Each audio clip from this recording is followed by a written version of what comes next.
한 줄 동안 건강하셨습니까? 여러분의 건강지킴이 TV 닥터 인사이드 곽동원입니다. 3대 여성암이 있습니다. 유방암, 자궁경부암, 그리고 하나 더 있고요. 또 3대 여성 생식기암도 있습니다. 자궁경부암, 자궁내막암, 그리고 하나 더 있는데 이 두 가지가 같은 암입니다. 여성 여러분들은 약간 지금 감이 오시죠? 맞습니다. 바로 오늘의 주제입니다.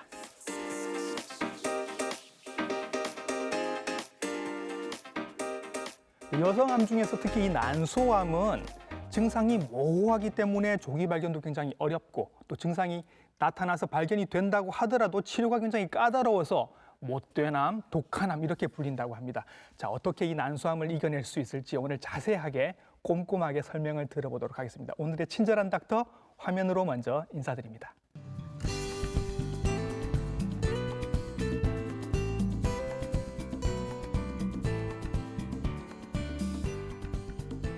네, 스튜디오로 모셨습니다. 산부인과 전문의 지용일 선생님이십니다. 선생님 안녕하십니까? 네, 반갑습니다. 네, 난소암에 대한 친절한 여러 가지 답변들 부탁드리겠습니다.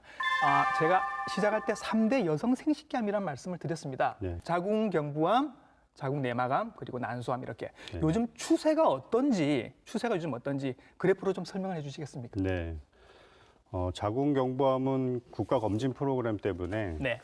여러분들이 많이 검사를 하고 계시고요. 예. 그리고 이제 12세부터 시작된 자궁경부암 예방 접종도 그렇죠. 있고 또 병원에서 예방 접종을 많이 시행하고 있기 때문에 자궁경부암의 발생률은 많이 줄어들고 있습니다. 네. 하지만 난소암과 자궁내막암은 예. 식생활 습관도 좀 변화가 있고 예. 그리고 출산력도 좀 줄어들고 네. 이런 여러 가지 호르몬적인 영향 때문에 예. 지금은 조금 증가되는 추세로 가고 있습니다. 예. 자, 난소암은 최근에 좀 늘고 있다라고 이제 말씀을 해주셨습니다. 그러면 일반 여러분들께서 알고 계시는 또 이렇게 궁금해하시는 여러 가지 질문들이 있어서 그 질문들이 맞는지 틀리는지 OX로 한번 저희가 여쭤보고 답을 듣도록 하겠습니다. 이런 질문이 있습니다. 평소에 소화가 안 되고 소변이 자주 마려운 증상이 있으면 이게 난소암의 신호일 수 있다. OX. 저는 X라고 보는데 어떻습니까, 선생님? 네, 제 생각엔 옵니다. O입니까? 네. 예. 난소암인 경우에는 일단은 초기에 네. 사이즈가 커지면서 그 주변 장기를 누르면서 증세가 나타날 수 있기 때문에 예. 우리가 난소랑 가까운 느낄 수 있는 장기 중에는 방광이나 네. 장들이 있습니다. 네, 네. 그렇기 때문에 소화 기능이 좀 문제가 생기거나 소변 기능에 문제가 생겨서 네. 증세로 나타나는 경우가 있기 때문에 예. 난소암이 진행되거나 아니면 사이즈가 커질 때 어. 나타날 수 있는 증세입니다. 직접 난소의 증상이 아니라 주변 장기의 증상이 난소암 때문에 나타난다 이 나타날 말씀이신 수 거죠? 있는 거죠. 그렇죠. 그래서 네. 애매하게 뭐 소화가 안 돼도 또는 방광 증상이 있어도 이게 난소암 때문일 수 있다라는 말씀이신 겁니다. 네, 그렇죠? 그렇습니다. 자, 그리고 또 두 번째 질문 이런 게 있습니다. 야, 이거 맞을까요? 피임약을 장기간 복용하면 난소암에 걸릴 확률이 낮아진다. OX. 어떻습니까, 선생님? 네, 옵니다. 이것도 옵니까? 네. 예, 예. 피임약을 복용한 군에서는 전체적으로 난소암 발생률이 줄어든다는 보고가 많이 있습니다. 아하. 이러한 연구들은 그간 오랫동안 되었기 때문에 네. 피임약 복용은 결국 난소암을 줄인다는 건 거의 기정사실화된 것처럼 되어 그래요? 있고요. 예, 예. 최근에는 가족력이나 유전자가 있는 군도 피임약을 복용한 군에서 그 발생률을 좀 낮춘다고 보고를 하고 있기 때문에 예. 만약에 뭐 필요한 피임이 있다면은 예. 피임약을 좀 적극 권유하는 게 난소암 예방하는 데 좋은 효과가 있을 거로 생각됩니다. 피임약을 피임 목적이 아닌 다른 목적으로 사실 쓰지 않습니까? 여드름 치료에도 좀 쓰고 그쵸. 한데 그러면 난소암 예방을 위해서 피임약을 예방약으로 쓰는 경우도 있다는 말씀이신가요? 과거에는 그렇게 사용을 했었는데요. 그래요? 네, 이제 피임약 복용 때문에 오는 다른 2차적인 문제들이 또 있기 때문에 네. 지금은 예방 목적으로 사용하라고 권고하고 있지는 않고요. 네. 단지 피임약에 대한 좀 오해를 풀기 위해서 이 난소암 예방 효과도 있는 약이니까 네. 너무 위험스럽게 생각 안 하시고 복용해도 된다고 권고하고 있습니다. 예, 네. 알겠습니다. 피임약도 효과가 있네요. 자, 그리고 이런 질문도 있습니다. 난소암에 걸리는 거랑 유방암에 걸리는 거랑은 관련이 없다. 없지 않을까요? 굉장히 먼데 어떻습니까, 선생님? 네, X입니다. 이건 X입니까? 네. 일단 일차적으로 난소암이 있으신 분들은 예. 유전자 검사를 시행을 하는데요. 예. 그 유전자 검사가 결국은 BRCA라는 유전자인데 이것이 유방암과 관련이 있는 유전자입니다. 브라카 유전자 네, 그렇죠. 변이라고 하는 그거죠. 네. 그래서 유방암과 관련성이 없다고 말할 수 없고요. 예. 또 세포마다 차이가 있기는 하지만 네. 호르몬과 관련돼서 생기는 암이기 때문에 예. 유방암과 난소암은 뗄래야 뗄 수 없는 관계입니다. 아, 그래요? 네, 그래서 유방암이 있으신 분들도 난소암의 위험성이 있는지 계속해서 관찰하고 예. 예방 차원에서라도 검사를 시행해야 됩니다. 예, 그럼 반대로 난소암 있으신 분들도 유방암의 그렇죠. 가능성이 있는 거고. 요거는 이제 우리가 뒤에 가서 조금 더 자세하게 설명을 드리도록 하겠습니다. 또 한 가지 질문이 있는데요, 선생님. 난소암은 발견되면 이미 3기다라는 얘기가 있습니다. 전 이거 X였으면 좋겠습니다. 너무 위험하잖아요, 그러면. 어떻습니까, 선생님? 네, 제 바람도 X인데 예. 사실은 O입니다. 이게 맞아요. 네. 아, 보통 난소암의 한 70% 가까운 수치가 예. 3기에서 발견이 되고 있고요. 그렇군요. 그 이유는 초기에 증세가 미약하기 때문에 네. 환자분들이 잘 못 느끼고 있다가 네. 이미 3기로 진행돼서 발견되는 경우가 많이 있습니다. 그래서 안타깝게도 난소암은 발견됐을 때 예. 3기 이상인 경우가 많이 있습니다. 그래서 이제 치료도 어렵고 뭐 독한 암이다 이런 얘기를 듣는 네, 거군요. 그렇죠. 예. 근데 이제 굉장히 기초적인 질문을 하나 저 같은 남성들을 위한 난소가 정확하게 어디에 있는지도 잘 모르시는 분들이 실제로 있습니다. 요거부터 좀 알고 넘어가죠, 선생님. 자, 난소는 선생님 어디에 있습니까? 네, 난소는 그 여성의 골반 안에 골반 안에. 자리를 잡고 있는데요. 네. 기본적인 해부학을 한번 말씀드리자면은 네. 우리가 이제 임신을 해서 아기를 갖고 예. 그 아기가 크는 그 공간을 자궁이라고 하는데요. 예. 자궁은 세 부분으로 나눠집니다. 예. 자궁 체부하고 자궁 경부 네. 그리고 이제 체부 안에 있는 내막에서 생리가 만들어지는 그렇죠. 것이고요. 네. 그래서 그쪽에 생기는 암을 자궁 내막암, 내막에 생기면 네. 경부에 생기면 경부암이라고 얘기를 하고요. 예.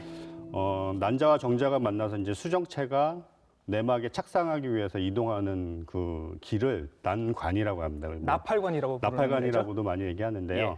그걸 난관이라고 하고 네. 그 배란을 하는 난자를 만들어내고 네. 그리고 여성 호르몬을 분비시키고 이런 역할을 하는 게 난소입니다. 그렇기 때문에 네. 우리가 보통은 여성성을 자궁에 대해서 많이 얘기를 하시는데 예.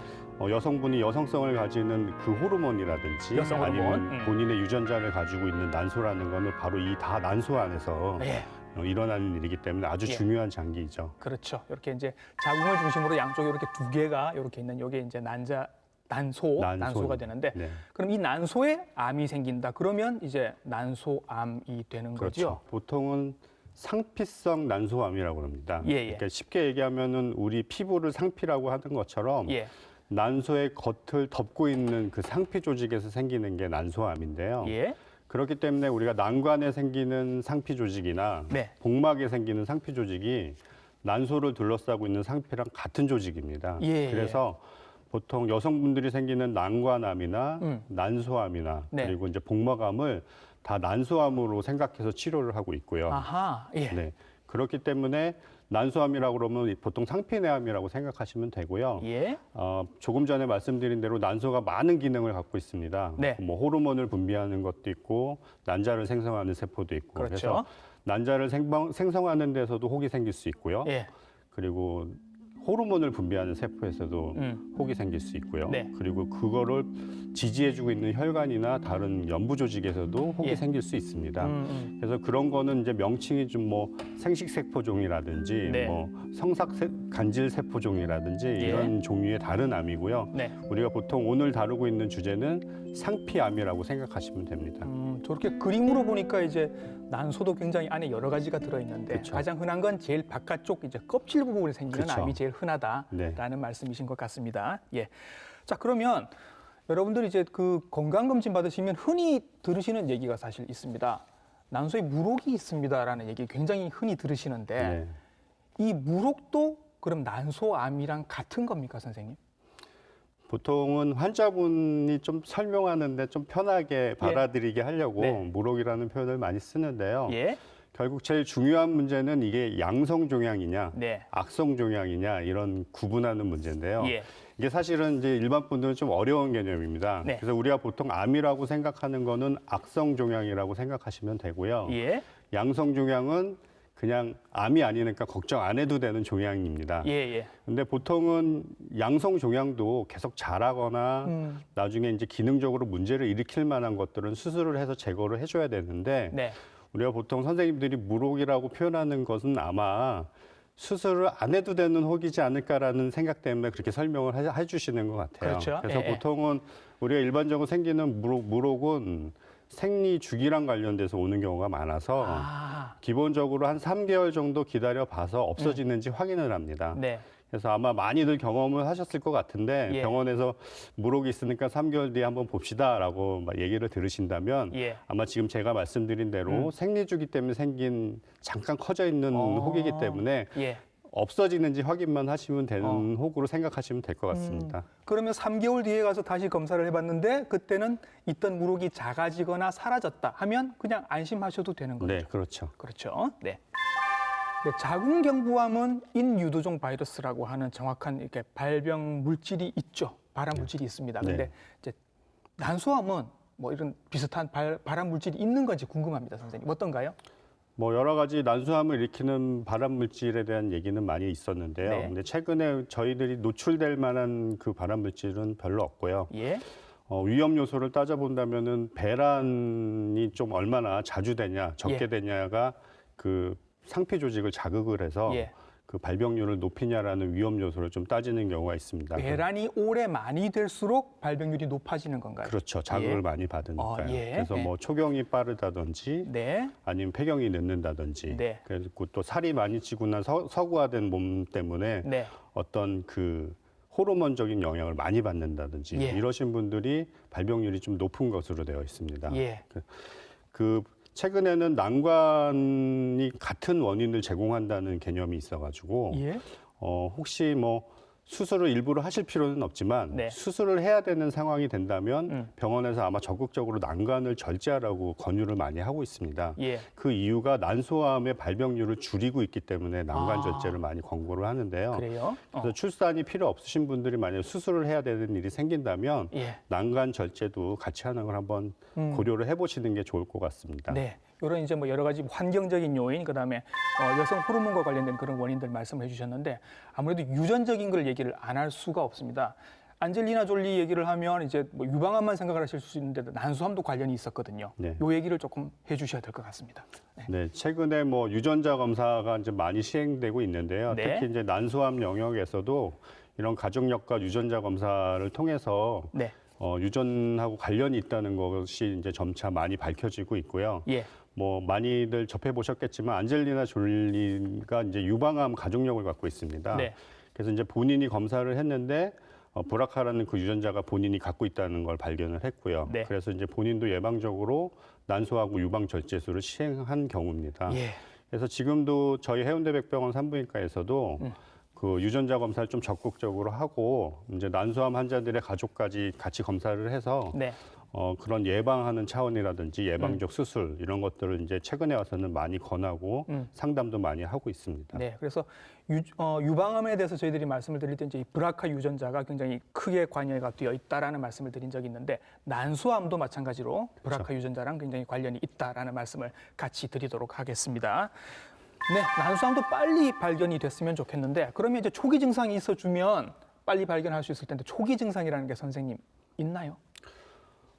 다행스럽게 이제 난소암이 생겨서 예. 난소에 국한돼 가지고 사이즈가 커진다면 그 혹이 커지면서 뭐 배에서 혹이 만져진다든지 예.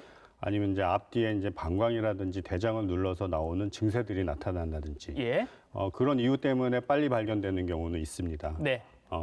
그리고 방광이 눌리면 소변을 자주 보고 예. 대장이 눌리면 이제 대장 증세가 변하기도 하지만 변비가 생기거나 뭐 그런 그렇죠. 거예요. 근데 난소 자체가 혹이 생기면서 이제 그 기능을 잃어서 예. 이제 월경이 좀 불순해진다든지 네.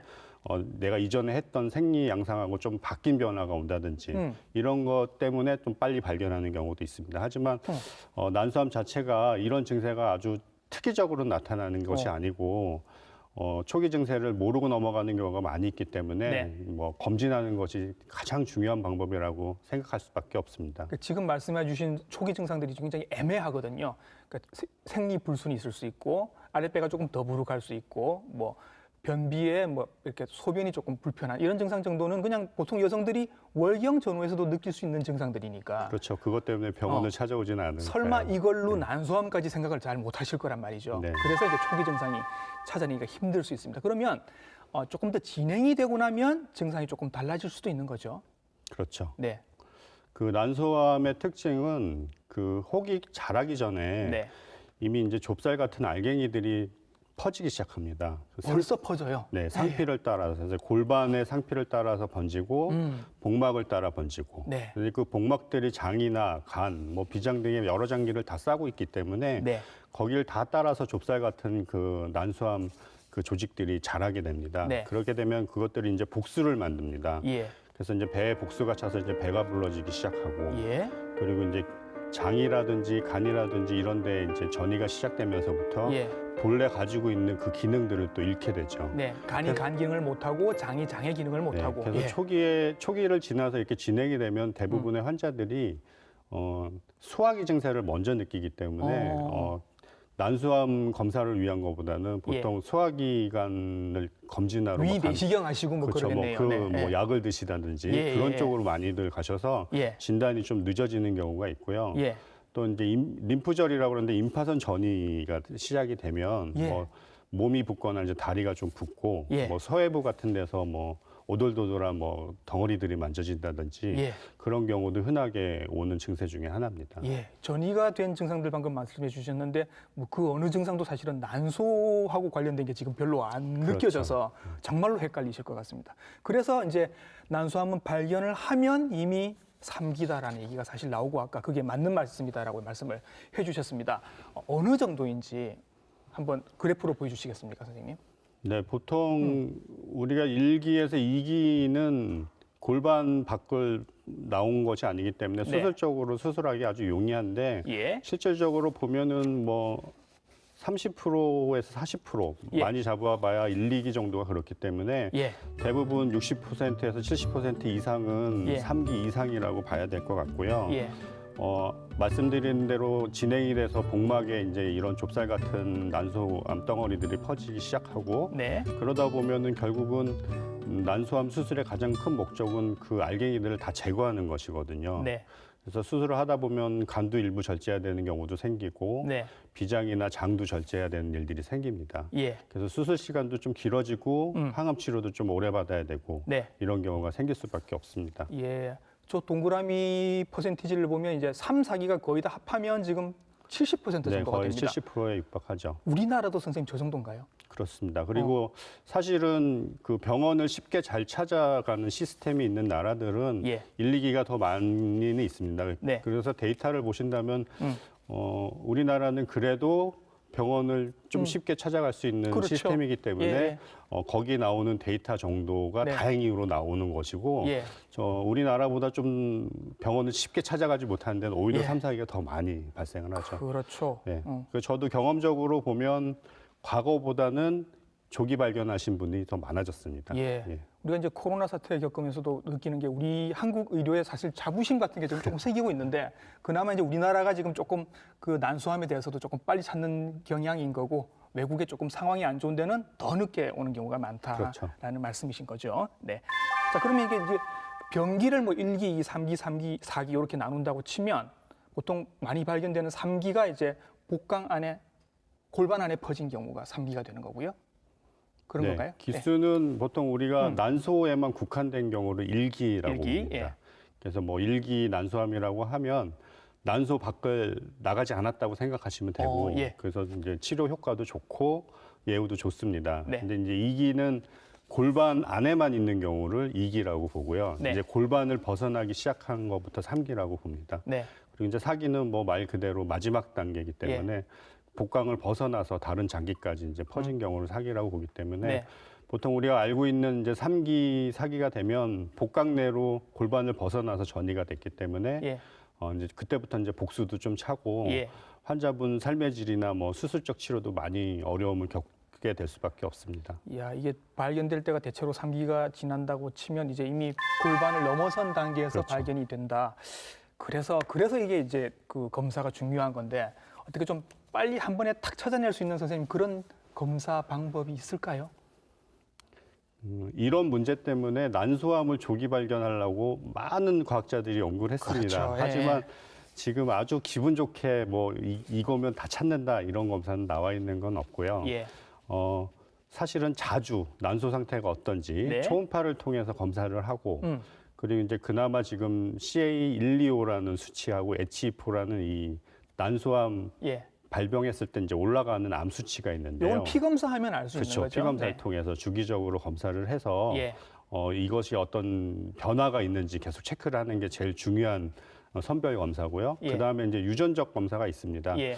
유전적 검사는 모든 사람한테 다 해당해서 시행하고 있지는 않지만 예. 집안에 가족력이 있다든지 네. 어떤 고위험 환자들은 한번 좀 본인이 유전자가 있는지 네. 그렇게 검사를 해서 예. 거기에 대한 예방이나 어떤 그 상담 네. 속에서 예방할 수 있는 그런 조치를 해야 되는 게 맞습니다.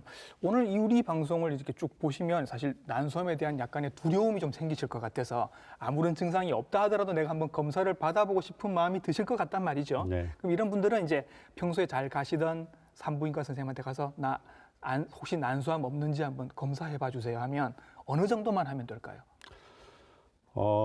사실은 이제 비용 문제 때문에 예. 아주 조심스럽습니다. 네. 권고하는 게. 그리고 이제 경부암도 비용 발생 대비로 얼만큼 몇 프로로 줄일 거냐 이거에 그렇죠. 따라서 이제 검사를 얼만큼 해야 되냐 이렇게 얘기를 하게 되는데요. 네. 최근에 나온 뭐 여러 가지 주장을 보면 예. 그래도 1년에 2번 정도는 확인을 해야 예. 그래도 많이 진행되기 전에 예. 발견될 수 있다고 얘기는 하는데요. 네. 실례로 많은 경험을 보면 3, 4개월 만에 1, 2기였던 분이 3기로 넘어가는 경우도 있습니다. 예. 그렇기 때문에 사실은 6개월도 짧으면 짧다고 얘기할 수는 있지만 네. 최소한 초음파 정도는 1년에 2번 정도는 체크하시는 게 네. 난소암을 일찍 발견하는 지름길이라고 생각이 듭니다. 지금 말씀하시는 걸로 봐서는 뭐 그렇게 복잡하고 비싼 검사 같지는 않습니다. 네. 1년에 2번, 6개월마다 한 번씩 초음파 검사랑 아까 말씀하신 피 검사 간단한 정도, 네. 그 정도만 하시면 일단은 그리고 뭐 피검사는 기본적으로 뭐 계속 할 필요는 없고요. 예. 초음파에서 좀 의심이 되면 그때그때 검사를 하는데 네. 그렇지 않으면 1년에 한 번 정도만 하셔도 충분할 것 같고 예.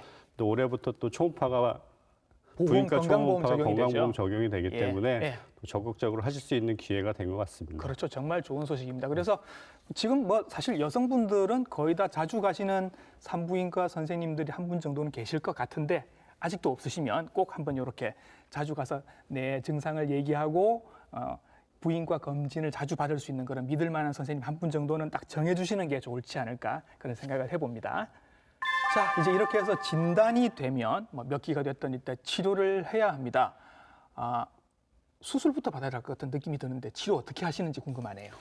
네, 난소암의 치료 원칙은 수술입니다. 수술? 네. 수술을 해서 뭐 조기라면은 당연히 뭐 난소하고 필요하면 자궁을 같이 절제할 수도 있고요. 예. 그리고 반드시 있는 조직을 가능하면 다 제거하는 것이 수술의 목적입니다. 예. 그렇기 때문에 수술이 사실은 진행이 될수록 많이 까다롭고 예. 시간도 많이 걸리고 예. 어려움이 있습니다. 예. 그래서 수술적 치료의 목적은 잔류종양이 혹시 남기게 된다면 예. 잔류종양이 1cm 미만으로 남기는 걸 목표로 해서 수술을 진행을 하는데요. 예. 그 이유는 뭐 쉽게 얘기하면은 수술 후에 항암 치료를 하게 되는데 네. 적어도 1cm 미만으로 줄여놔야 네. 그 정도는 항암 치료로 죽일 수 있다고 보기 때문에 예. 수술적 목적을 그렇게 자꾸 수술을 하게 됩니다. 어. 그래서 수술을 하고서도 사실은 항암 치료라는 아주 또 고비가 있기 때문에 환자분들이 이제 회복 이후에 항암 치료를 해야 되는 아주 어려움도 같이 동반되고 있는데요. 네. 최근에는 이 잔류종양을 없애기 위한 목적으로 이제 여러 가지 연구 중에 네. 항암제를 먼저 사용을 하고 네. 작은 것들을 이제 항암제로 조금 줄여놓은 다음에 수술을 하면 네. 수술에 대한 합병증도 좀 줄이고 또 수술 이후의 예후도 네. 이전에 힘들게 수술하고 항암한 거랑 거의 비슷하다고 나오고 있어서 예. 저희가 진단하기에 수술하기 좀 어려운 상태거나 사이즈가 너무 크고 수술이 너무 방대해져서 예. 환자분이 수술 후에 회복에 좀 어려움이 있다고 판단이 되면은 항암제를 먼저 좀 사용을 먼저 하고 수술하는 걸 권하기도 하고 있습니다. 일단 기본 치료가 수술이긴 한데 수술 뒤에도 항암 치료는 일단 기본적으로 같이 한다. 이렇게 알고 계시는 게 좋을 것 네. 같습니다. 예. 그럼에도 불구하고 선생님 재발을 잘한다라는 얘기가 있습니다. 사실입니까?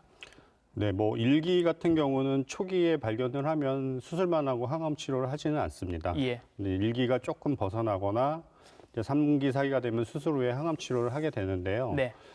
항암 치료 이후에 이제 완치가 되더라도 보통은 많이 진행되신 분들은 1년 네. 아니면 한 2년에서 반 넘어가면서 예. 재발하시는 분들이 이제 종종 생기게 되는데요. 예. 예후를 보더라도 5년 생존율이 3기, 4기 정도는 한 50% 전후를 보이기 때문에 네. 중간에 재발하는 경우는 많이 있다고 볼 수밖에 없고요. 예. 근데 최근에는 그 재발할 때까지의 기간, 네. 이 치료가 끝나고 재발할 때까지 기간을 무병 생존율이라고 얘기를 하는데 네. 사실은 환자분이 뭐 5년 생존율을 따져봤을 때 5년 내내 치료만 받으면 생활이 될 수가 없잖아요. 그렇죠. 예. 네, 그렇기 때문에 지금의 이제 치료의 목적 중에 하나가 무병 생존율을 또 길게 만들어서 예. 재발을 하더라도 본인이 일상생활을 하는 기간을 좀 많이 하려고 노력을 하고 있어서 지금 예. 현재 뭐 수술 방법도 좋아지고 항암제도 여러 가지 이제 표적 항암제들이 생기면서 네. 그런 무병 생존율이 많이 좋아져서 과거보다는 뭐 재발을 하더라도 조금 예후는 좋은 쪽으로는 가고 있습니다. 네. 5년 생존율이 그다지 높지 않은 이유가 이제 재발을 많이 하기 때문이다라고 그렇죠. 말씀을 말씀을 해주셨습니다. 말씀하시면서 요즘 그나마도 5년 생존율이 조금씩 좋아지고 있는 이유는 좋은 항암제들이 많이 나오고 있기 때문이다라고 말씀을 해주셔서 어떤 좋은 약들이 지금 나오고 있는지 조금 설명을 들었으면 좋겠네요. 네, 뭐 기존의 항암은 보통 6회에서 9회 정도 수술 후에 사용을 하게 되고 예.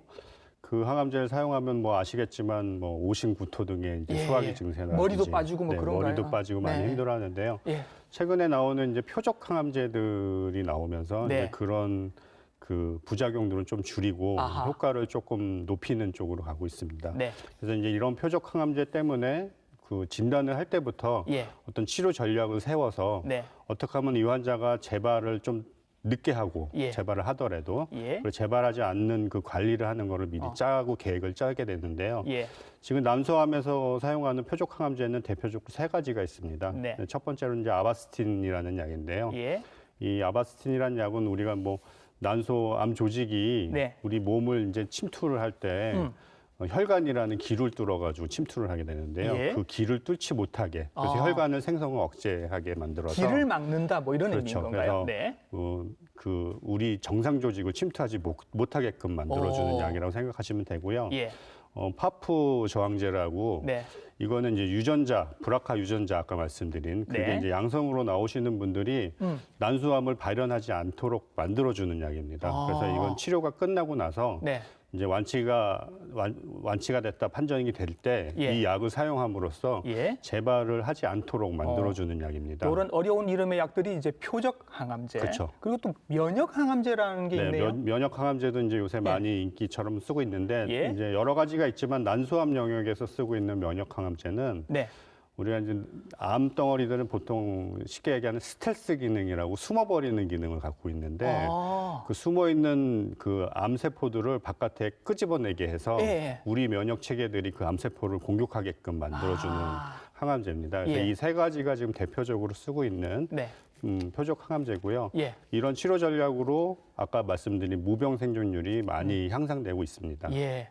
좋은 약들이 이제 계속 나오고 있는 것 같아서 참 다행한 일이긴 합니다만 어쨌든 수술하고 난 다음에도 이제 몸이 좀 약해져 있는 상태인데 이런 약들을 계속 오래 드신다라는 거는 환자분들 입장에서는 조금 부담스러우실 것 같긴 합니다. 얼마나 치료를 받으셔야 되나요? 일단은 기본적으로 이제 우리가 의료보험 기준에 맞춰서 이제 치료를 많이 하게 되는데요. 예. 저희가 이제 그 증명이 된 약들, 네. 치료가 증명이 된 약들은 거의 의료보험으로 거의 커버가 된다고 보셔도 될 것 같습니다. 예. 그래서 수술 후에 항암제는 보통 6회, 조금 뭐 어려우신 분들은 9회에서 뭐 더 하기도 하기는 하는데요. 네. 표적 항암제 같은 경우는 아까 같은 아바스틴 같은 제제는 1년 정도 보험급여가 되게 돼 있고요. 네. 파프 저항제라는 그 브라카 유전자 약은 예. 재발하기 전까지 계속 쓸 수가 있습니다. 예. 그렇기 때문에 그 약이 해당되시는 분들은 네. 지금은 뭐 거의 부담 없이 사용할 수 있는 것으로 되어 있습니다. 1년 이상도 어쩌면 드실 그렇죠. 수도 있는데 네. 이전에 드시던 항암제들에 비해서는 부작용이 굉장히 덜한 약들인 그렇죠. 거죠. 예. 선생님 이런 질문도 한번 드려보고 싶습니다. 만약에 젊은 여성이 난소암이 생기면 결혼도 하고 임신도 해야 될 것 같단 말이죠. 그런데 난소가 없으면 임신이 안 되지 않습니까? 그렇죠. 이런 경우는 조금 복잡해질 것 같습니다. 선생님 어떻게 되나요? 일단은 그 치료 가능 여부를 보고 생존율을 따지게 되는데요. 예. 이제 보통 3기, 4기가 넘어가면 생존율에 관한 문제지 사실은 임신을 고려는 좀 어려운 그렇게 되겠네요. 단계라고 보기 때문에 음. 그때는 과감하게 이제 난소암 치료에 더 집중하는 쪽으로 가게 되고요. 예. 1기나 2기로 넘어가는 그 선에서 발견을 하게 된다면은 네. 가능하면은 원발된 난소 한쪽만 제거를 하고 필요하다면 항암제를 어느 정도 좀 사용을 하고 네. 임신이죠. 가입력을 보존하게끔 예. 치료를 하게 됩니다. 음. 그리고 이 결국은 임신을 하기 전에 발견하는 문제하고 네. 또 임신력이 많아서 출산을 많이 하시거나 모유 수유를 하거나 네. 이런 것들이 길어지면 길어질수록 사실 난소암이 생길 확률은 더 줄어드는 거거든요. 그렇죠. 그렇기 때문에 보통은 부인암을 전문으로 하는 의사들이 산부인과 영역에서 일하고 있기 때문에 예. 젊은 가입력이 있는 환자들이 왔을 때 네. 그런 고민을 많이 하면서 예. 처치를 하기 때문에 음. 그런 치료 전략이 있으니까 그 문제는 아마 의사 선생님들이 알아서 잘 상담해 주실 것으로 믿습니다. 예, 뭐 불가능한 경우도 있지만 또 경우에 따라서는 임신이 가능할 수도 있다라는 그렇죠. 말씀이신 것 같습니다. 자, 그래서 난소암으로 인터넷에 검색을 해보면 제일 많이 나오는 게 사실은 이 얘기입니다.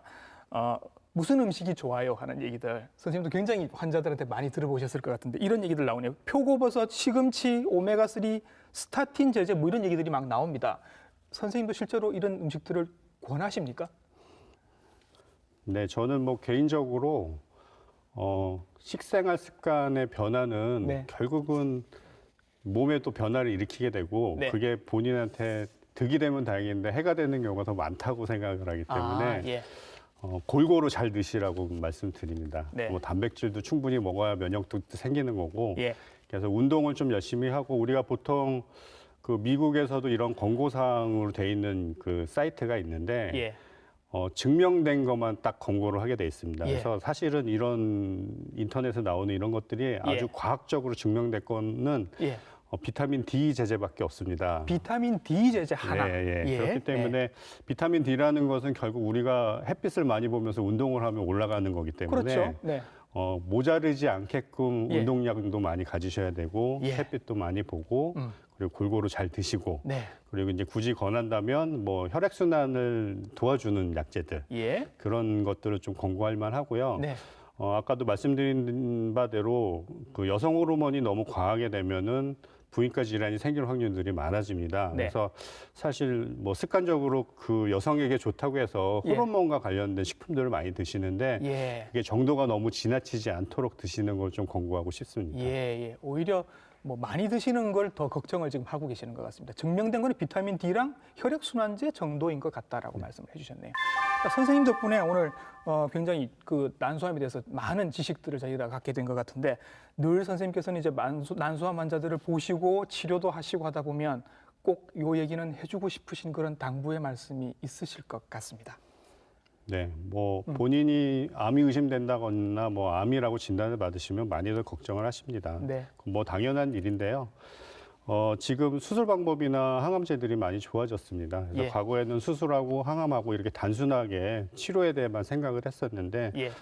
지금은 여러 가지 환자분의 상태라든지 어떤 혹의 상태라든지 이런 예. 것들 여러 가지 복합적으로 생각을 해서 치료 전략을 먼저 세우고 본인들의 이제 삶의 질도 개선하면서 이 암을 극복하는데 네. 의사들이 같이 한몫을 하고 있습니다. 예.